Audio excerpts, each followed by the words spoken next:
Saudações a todos. Se você veio por esse vídeo aqui esperando encontrar alguns elfos purpurinados e a profecia de um escolhido, hoje vocês vieram parar na taverna errada. O papo é sobre espada e feitiçaria. Vamos falar um pouquinho a respeito dessa literatura que cheira a aço enferrujado, sangue, decisões moralmente questionáveis, entre tantas outras coisas. O meu esforço vem aqui agora de fazer uma caça a essas capivaras sagradas desse gênero. E no final das contas me deparei com algumas coisas muito revoltantes, como por exemplo, por que nós não temos uma edição de luxo de C.L. Moore, a Catherine, a mãe das guerreiras desse gênero? Como nós não temos uma tradução disso para o português ainda? Alô, editoras? É sério isso? Fica aqui um recado sério.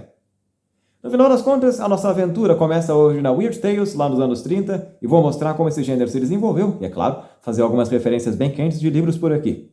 Então, vamos começar com Conan, e vamos chegar até esse lamaçal grandark que existe nos dias modernos. Tudo isso e muito mais, agora no nosso primeiro bloco. Vamos? Muitos se enganam aquelas pessoas que imaginam que Conan o Bárbaro começou lá em 1972 com o filme do Schwarzenegger. Pelo contrário, esse personagem começa na literatura em 1932 e traz para nós um ambiente bastante sombrio. A magia como uma coisa obscura e pouco compreensível, traições, espadas, batalhas sangrentas, essa crueza bárbara, não é?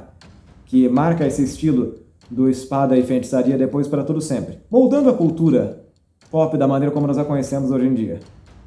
Então esse livro foi um estrondo naquele tempo. Mas muitas pessoas se enganam também, pensando que ele era o único autor relevante, o Howard, naquele período. Muito pelo contrário, nós temos autores, e autores que foram tão pesados quanto.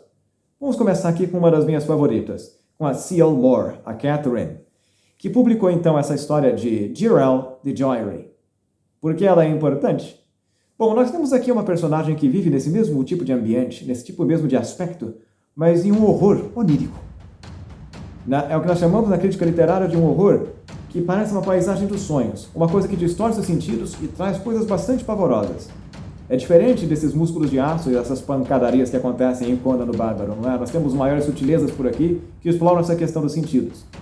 Então, essa leitura vale muito a pena. A minha revolta aqui, como eu disse no início, não é? É justamente pelo fato de que as editoras ignoram essa autora, ainda nos dias de hoje, muito embora ela seja um dos pesos pesados da literatura desse gênero. Então, cadê a publicação disso no Brasil?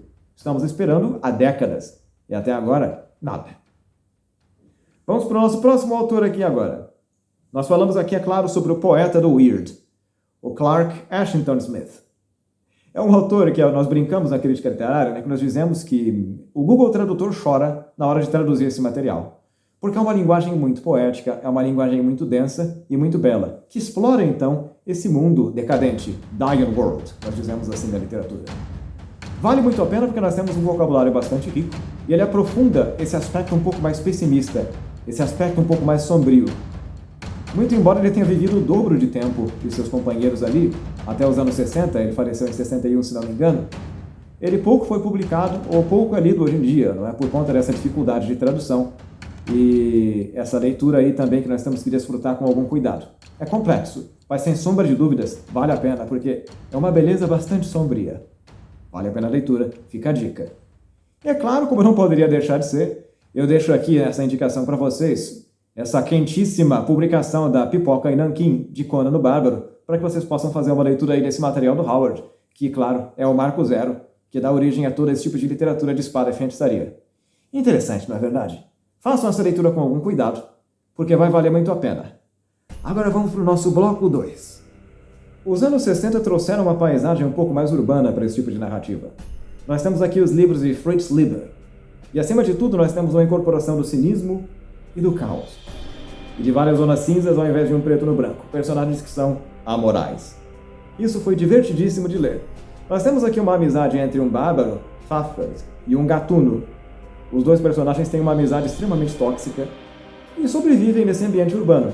É trapaça, traição, tiram vantagem. Mas foi uma leitura super engraçada, né? Porque temos um bárbaro enorme que gosta de poesia, uma criatura um pouco filosófica, né? E um ladrão oportunista. Sabe, são coisas que eu me diverti bastante e sem sombra de dúvidas vale a pena ler, porque nós temos aqui esses personagens que, sem querer, deram origem ao RPG. Mas essa é uma conversa para um outro dia. E é lógico que eu não poderia deixar de falar, nos anos 70, é claro, desse material aqui. Nós temos Michael Moorcock.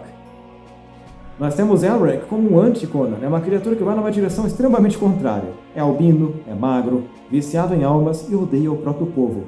É, como dizemos aqui na crítica literária, o herói que a gente merece. Percebem o que eu quero dizer? Ai. Agora vamos para o nosso terceiro bloco, porque tem algumas leituras que valem muito a pena. Abercrombie representa o que nós chamamos na crítica literária de uma lama, da morte do romantismo nesse sentido. Nós já havíamos tido alguma coisa que anunciava esse tipo de coisa com Game of Thrones em 1996. Mas com a publicação desse material que eu mostro para vocês aqui na tela, da espada de bronze a esse aço sujo do Grimdark, é o que eu sempre gosto de dizer. Nós temos aqui toda uma literatura que não tem um final feliz. Se você quer ver um final feliz, vale um conto de fadas. Né? Aqui o herói já perde os dentes e a dignidade logo na primeira página. Essa morte do romantismo mostra esse superdimensionamento do sofrimento humano, o que caracteriza esse gênero, ou subgênero, alguns dirão, não é? De Grimdark. Grim de terrível e Dark de obscuro. Que marca esse lamaçal, toda essa obscurecência e todo esse pessimismo existencial dessa nossa literatura que surge nos dias de hoje. Abercrombie é, sem sombra de dúvidas, o peso pesado nesse sentido, que publicou aí os anos 2000 e que vale a pena vocês checarem para poder se divertir um pouquinho com esse tipo de produção. Mas e aí, no final das contas, fica aqui o final do nosso vídeo. Espero que vocês tenham se divertido bastante com essa produção. Muitas pessoas se esqueceram de algumas coisas que eu disse, mas felizmente, dragões velhos como eu estão aqui para lembrar vocês disso. Sejam todos muito bem-vindos à minha página, ao nosso canal. Meu nome é Vinícius, sou professor, crítico literário e escritor, sempre trazendo novidades da cultura pop para vocês, mas de vez em quando dando broncas em algumas editoras para que o pessoal publique coisas que estamos esperando. Deixa o curta, comenta, compartilha no nosso canal e nos vemos na próxima. Até lá. Fica aqui a minha revolta com as editoras. Fogo! Fujam! Socorro! O dragão está a destruir tudo!